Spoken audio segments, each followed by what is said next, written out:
This 18-year-old girl could never have imagined that simply taking off her pants and falling asleep on a bus would lead to her being assaulted in front of over 40 people. Her brother stood by, frozen, watching his own sister be restrained by a stranger. The situation escalated when the assailant threatened another man and demanded he give up his girlfriend. The man, like the others on the bus, watched helplessly as his girlfriend was attacked. After several assaults, the attacker turned his attention to a newly boarded girl, continuing his violence in broad daylight, terrorizing everyone on board. When the police eventually arrested the criminal, he blamed the victims, claiming that if they had resisted, he wouldn't have acted so brazenly. This horrific incident, which took place in Dongguan, Guangdong, shocked the nation and was one of the reasons sleeper buses were phased out in China. On September 19, 2021, a long-distance sleeper bus with the license plate number Chuanyu 5507 departed from Guilin County in Sichuan, heading to Dongguan City in Guangdong Province. The bus carried 3 staff members, including the driver and conductor, along with 42 passengers, totaling 45 people. Among the passengers were 2 half-naked drunk thugs, Wang Shanyu and An Wei, who immediately stood out. They arrogantly took seats meant for the staff and began eyeing the passengers, seemingly hunting for prey. 19-year-old Kiao Mei was on her first trip out of town with her brother and sister, full of excitement about working in the big city. Unaware of the looming danger, her youthful energy caught Wang Shanyu's attention. As the bus traveled through Hujia Township in Luzhou, Sichuan, it suddenly broke down, and the driver told everyone to rest while they waited for repairs. While most passengers closed their eyes to rest, Wang Shanyu, intent on causing harm, announced that he was going to rearrange the seating. 2 passengers objected, but Wang brutally beat them into submission, intimidating everyone else on board.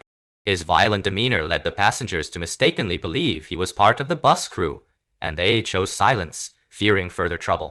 Wang then separated the men and women on the bus, moving the male passengers to the back and the female passengers to the front. He strategically isolated Kiao Mei from her brother and sister, placing her in a top bunk by the window, while he settled down next to her. As night fell, and the bus grew quiet, Wang, who had been drinking heavily, began harassing Kiao Mei, making inappropriate advances. Despite her fear and attempts to avoid him, she eventually fell asleep. While Kiao Mei slept, Wang covered her with a blanket and slipped his hand inside her clothes, groping her. She awoke in terror, pushing him away and warning him that she would bite if he didn't stop. Undeterred, Wang pulled out a knife and pressed it against her throat, threatening to kill her if she resisted. Terrified for her life, Kiao Mei remained silent despite her brother and sister being on the bus and knowing many of the passengers were from nearby towns. At just 19 years old, she couldn't risk challenging this violent man. Having subdued her with threats, Wang then assaulted Kiao Mei, stripping her naked and brutally raping her under the blanket.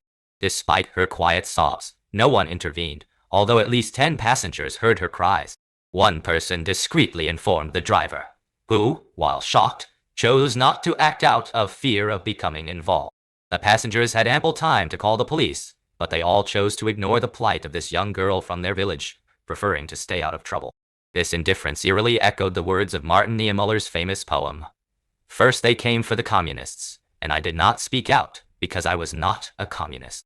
The apathy on this bus was a grim reflection of that sentiment. The next day, the bus crossed into Guizhou. Wang, emboldened by his success the previous night, sat down with An Wei on Kiao Mei's bed, drinking and bragging about the assault.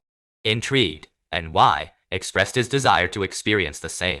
After discussing it, Wang decided to rape Kiao Mei again, this time in front of An Wei. As Wang violated her once more, the entire bus, fully awake in broad daylight, watched without intervening. Even her brother, who finally tried to pull Wang off his sister, was threatened with the same knife and brutally beaten for an hour. After assaulting Kiao Mei for a second time, Wang's predatory gaze turned to another young woman, 19-year-old Xiao Yi, who was traveling with her boyfriend. Despite hearing Kiao Mei's earlier cries, Xiao Yi's boyfriend had pretended to be asleep. When Wang tried to assault Xiao Yi, her boyfriend feebly objected, claiming she was his girlfriend.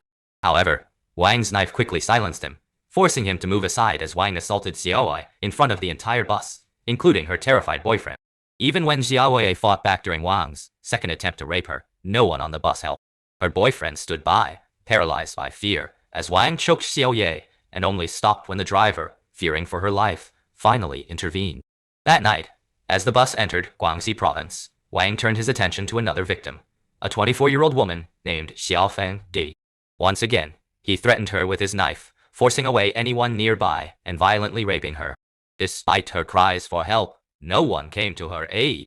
After raping, Xiaofeng, Wang, now fully emboldened, robbed a passenger of 100 yuan and took his wife's ID card, demanding another 200 yuan. Astonishingly, the passenger complied, returning with the money without alerting the authorities. It wasn't until the bus stopped for maintenance in Bystanders County that a passenger, finally overwhelmed with fear, secretly called the police.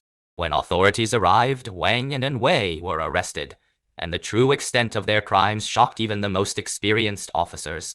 In the end, Wang Shanyu was convicted of robbery and rape and sentenced to death. He was executed on August 30th, 2002, in Bystanders County. This case, known as the Remains, one of the most shocking criminal incidents in modern Chinese history, highlighting both the brutality of the perpetrators and the chilling indifference of the bystanders.